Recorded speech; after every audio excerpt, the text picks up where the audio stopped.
Good morning বন্ধুরা, কেমন আছো? আশা করি সকলেই ভালো আছো। চলে আসলাম একটা রান্না নিয়ে। দেখো আজকে আমি কি রান্না করছি। এখানে আছে এই দেখো চিংড়ি মাছ, এটা চিংড়ি মাছ।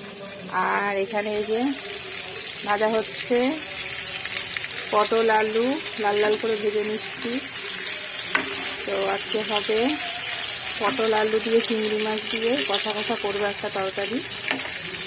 এটাই তোমাদের একটু দেখাই, শেয়ার করি। আর সকাল সকাল উঠে গেছি, কাজ টাজ সব হয়ে গেছে, হয়ে গিয়ে এবার রান্নায় ঢুকে পড়েছি। স্নান টান সব কমপ্লিট, রান্নায় ঢুকে পড়েছি। এখানে দেখো চালটা ভিজিয়ে রেখেছি, আর এখানে অলরেডি ডাল ফুটছে, ডাল হচ্ছে। আর এই যে পটল আলু লাল হচ্ছে। আর এরপরে এই চিংড়ি মাছটা ভাজবো। চিংড়ি মাছে নুন হলুদ মাখিয়ে রেখেছি। আর এই দেখো পেঁয়াজ, টমেটো আর আদা একটু ঘষে রেখেছি, সব তরকারি হবে। বন্ধুরা দেখো আমি এই যে পটলগুলো ভেজে নিয়েছি, লাল লাল করে পটল আলু ভাজা হয়ে গেছে। এবার তেলের মধ্যে এই চিংড়ি মাছগুলো তেলের মধ্যে ভেজে নেব।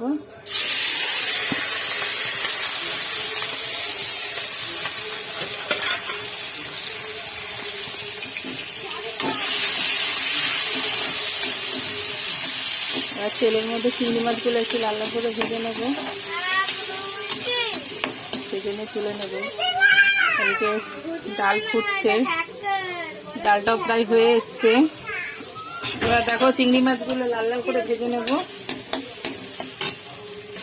দেখো বন্ধুরা চিংড়ি মাছগুলো ভেজে নিয়েছি।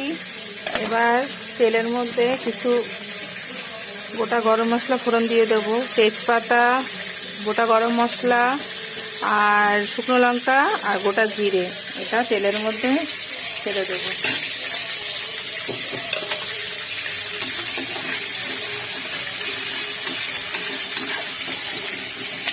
তেলের মধ্যে দিয়ে দেবো একটুখানি,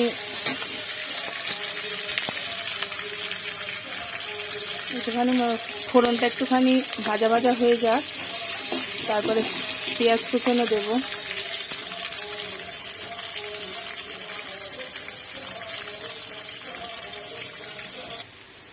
বন্ধুরা দেখো পেঁয়াজগুলো দিয়ে দিয়েছি, পেঁয়াজগুলো এবার লাল লাল করে ভেজে নেব। গোটা মশলা ফোড়ন দেওয়ার পরে পেঁয়াজগুলোকে দিয়ে দিয়েছি। পেঁয়াজগুলো লাল লাল হয়ে ভাজা হয়ে গেলে কিছু মশলা দিয়ে দেব। এই যে এই মশলাগুলো নিয়েছি, এখানে আছে হলুদ গুঁড়ো, শুকনো লঙ্কার গুঁড়ো, জিরে গুঁড়ো, নুন আছে, চিনি আছে আর একটু কাশ্মীরি লাল লঙ্কার গুঁড়ো। এই মশলাগুলো নিয়েছি, মশলাগুলো দেব। তারপরে এখানে একটু আদা বাটা, কাঁচা লঙ্কা, টমেটো কুচি রেখেছি, এটাও দিয়ে দেব।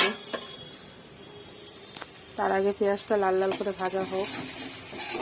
এই রান্নার পর্ব সকাল দিয়ে চলতে থাকে, তো সকালবেলাটাই রান্না বান্না একটু চাপটা বেশি থাকে। এরপরে বেলা দিকে এই রান্না বান্না সব কমপ্লিট হয়ে গেলে তারপর আমি ফাঁকা থাকি, যে সকালে এই রান্নার চাপটা বেশি আছে।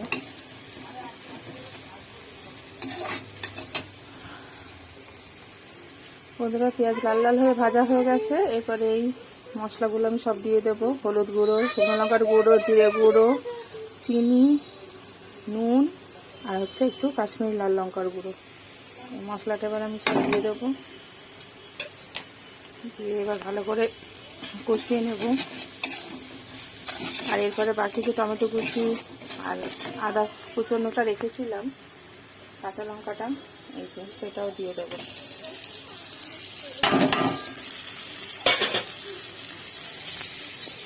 ভালো করে মশলাটা ভালো করে কষিয়ে নেব। দেখো বন্ধুরা এবার মশলাটা কষানো হয়ে গেছে। দেখো কি সুন্দর তেল ছেড়ে দিয়ে এসছে, কালারটাও খুব সুন্দর এসছে। এবার এর মধ্যে ভাজা পটল আলুগুলো আমি ঢেলে দেবো। ভাজা পটল আলুগুলো, আলু আর পটল ভেজে রেখেছিলাম, এগুলো ঢেলে দেবো। ঢেলে দিয়ে এবার ভালো করে এটা মিশিয়ে নেব।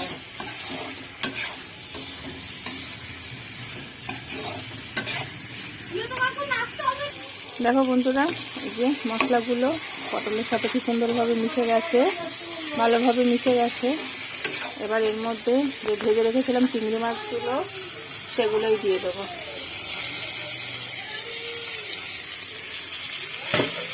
ভেজে রাখা চিংড়ি মাছগুলো দিয়ে দিলাম, খুব সুন্দরভাবে মিশিয়ে নেব। দেখো ভালো করে মিশিয়ে নিলাম। এবার একটু একটু জল দেবো, একটু সেদ্ধ হবে। 5 মিনিট ঢাকা দিয়ে রাখবো জল দিয়ে। এবার এটা একটু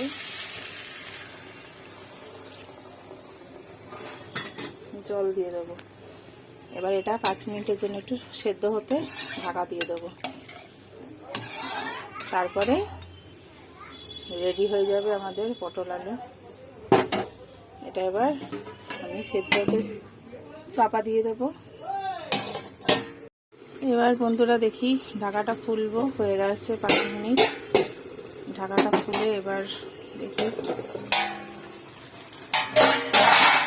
সেদ্ধ দিলাম। দেখো বন্ধুরা কত সুন্দর কালার এসছে।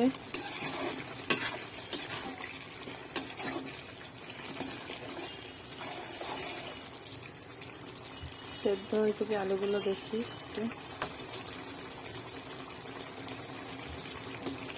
আলু একদম সেদ্ধ হয়ে গেছে আমার তরকারিটা বন্ধুরা। রান্না কমপ্লিট। এবার বন্ধুরা একটুখানি গরম মশলা ছড়িয়ে দেবো, গুঁড়ো গরম মশলা, আর একটুখানি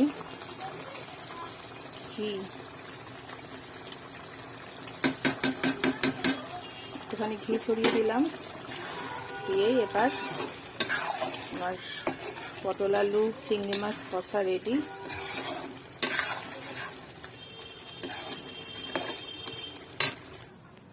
এই দেখো বন্ধুরা, আজকে আমার পটল আলু চিংড়ি মাছ রান্না কমপ্লিট।